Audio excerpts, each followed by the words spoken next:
aby som vás všetkých privítala na dnešnom podujatí, ktoré zorganizoval miestny odbor Matice slovenskej Lehota v spolupráci s obcou Lehota pri príležitosti 80.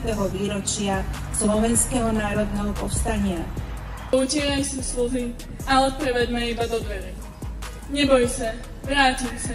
Z plameňova dymu, z boja diaľky hmlistej, vrátim sa k tebe, v brejskej smutnolistej.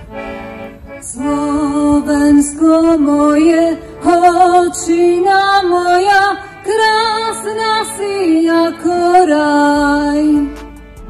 Na tvojich horách nádhery trónia, v údolí šumí háj.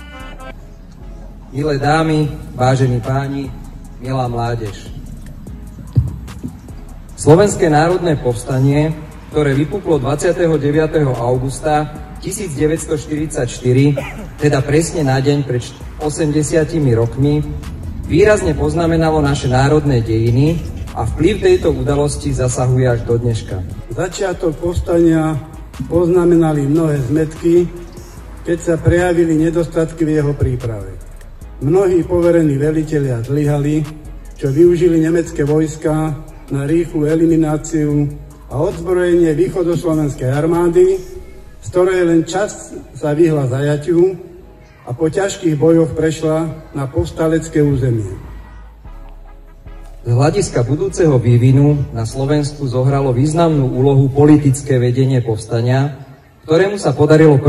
septembra 1944 ustanoviť Slovenskú národnú radu ako jediného legitímneho predstaviteľa slovenského národa.